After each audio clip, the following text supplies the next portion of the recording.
ചന്ദ്ര പോയിട്ട് രവിയേട്ടനെ ക്ഷേത്രത്തിൽ പോകാൻ നിർബന്ധിക്കുകയാണ്. രവിയേട്ടൻ പറയും, നീ പോയിട്ട് വാ, ഞാനങ്ങ് വരുന്നില്ല എന്ന് പറയും. ഈ അടുത്തുള്ള ക്ഷേത്രത്തിൽ പോകാൻ നിനക്കെന്തിനാ ഒരാളെന്ന് ചോദിക്കുമ്പോൾ ചന്ദ്ര പറയും, അടുത്തുള്ളതല്ല, കുറച്ച് ദൂരെയാണ്.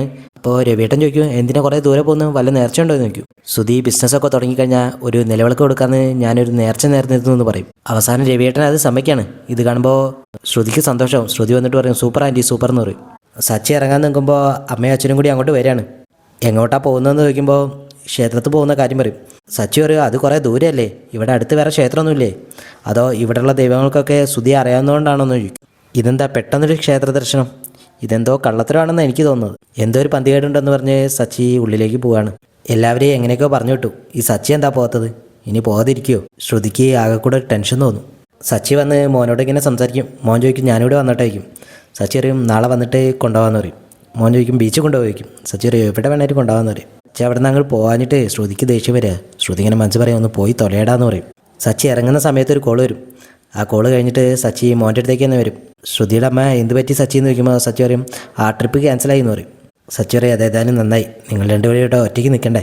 ആദ്യം ഇങ്ങനെ സച്ചി ഇക്ലിയാക്കും. ആദ്യം ഒരു വീട് അങ്കിളെ, നമുക്ക് സിനിമയ്ക്കോ ബീച്ചിലോ പോയാലോ, ഡോക്ടറൊന്നും അറിയാൻ പോണില്ല എന്ന് പറയും. സച്ചി പറയും, നീ എങ്ങനെയാടാ സിനിമ കാണാൻ പോകുന്നത്, നിൻ്റെ കണ്ണ് കെട്ടിയിരിക്കുകയല്ലേ എന്ന് ചോദിക്കും. ആദ്യം പറയും, എനിക്ക് കേൾക്കാലോ, എൻ്റെ ചെവി കെട്ടിയിട്ടില്ലല്ലോ എന്ന് പറയും. നാളെ അഴിച്ചതിന് ശേഷം നമുക്ക് സിനിമയ്ക്ക് പോവാം, ബീച്ചിലും കൊണ്ടുപോകാം. ആദ്യം പറയും, എനിക്കിവിടെ ഇരുന്ന് ബോറടിക്കുന്ന അങ്കിളെ, കളിക്കാനും പറ്റുന്നില്ല, ഇങ്ങോട്ട് പോകാനും പറ്റുന്നില്ല അറിയും. സച്ചി പറയും, നിൻ്റെ ബോറടി മാറ്റാൻ ഞാനൊരു പാട്ട് വെച്ച് തരാമെന്ന് പറയും.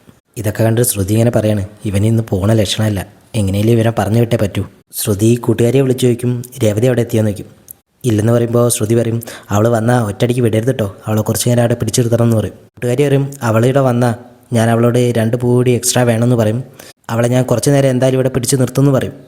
ഓക്കെ, ഇവിടുന്ന് സച്ചിയെ കൂടി പറഞ്ഞു വിട്ടാലേ എനിക്ക് എന്തെങ്കിലും ചെയ്യാൻ പറ്റുമെന്ന് ശ്രുതി പറയുമ്പോൾ കൂട്ടുകാരി പറയും, സച്ചി ഒരു ട്രിപ്പ് ഉണ്ടെന്ന് പറഞ്ഞ് എൻ്റെ ഫ്രണ്ടിനോട് വിളിപ്പിച്ചാൽ പോരെയെന്ന് ചോദിക്കും. അത് നല്ല ഐഡിയ, നീ ഇപ്പം തന്നെ നിൻ്റെ ഫ്രണ്ടിനോട് സച്ചിയെ വിളിക്കാൻ പറ.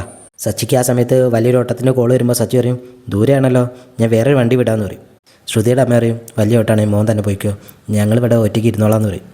അത് കേട്ട് സച്ചി പറയും, ഞാൻ തന്നെ വരാൻ സാറെന്ന് പറയും. കൂട്ടുകാരി രേവതി എന്താ വരാത്തതെന്ന് ആലോചിച്ച് ഇങ്ങനെ നിൽക്കുക. അപ്പോൾ ഡോറിൽ ആരോ മുട്ടും. ഡോർ തുറന്ന് നോക്കുമ്പോൾ വേറൊരാളാണ്. അയാളാണെങ്കിൽ അവിടെ വന്നിട്ട് അവളെങ്ങനെ ശല്യപ്പെടുത്തിക്കൊണ്ടിരിക്കുകയാണ്.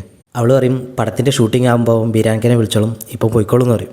ആ സമയത്ത് രേവതി അങ്ങോട്ട് വരികയാണ്. രേവതി പറയും, ഞാൻ കയറുന്നില്ല, എനിക്ക് വേഗം പോകണം, വീട്ടിൽ 2 ആളുണ്ടെന്ന് പറയും. കൂട്ടുകാരി പൂവ് കുറച്ചുകൂടെ കൂടുതൽ വേണമെന്നൊക്കെ പറയുമ്പോൾ രേവതി പറയും, ബാക്കിയുള്ള പൂവ് വേറെ ആവശ്യത്തിനുണ്ടെന്നാണ്, എനിക്ക് ഒന്നാമത് ഇനി കെട്ടാനൊന്നും സമയമില്ല എന്ന് പറയും. രേവതി വണ്ടിയിൽ പോയിട്ട് നാരെടുത്തുകൊണ്ട് വന്ന് പൂവ് കെട്ടാൻ നിൽക്കുകയാണ്. ആ സമയത്ത് എന്തോ സൗണ്ട് കേട്ടിട്ട് രേവതിക്കും, ഇവിടെ വേറെ ആരും ഉണ്ടോ എന്ന് ചോദിക്കും.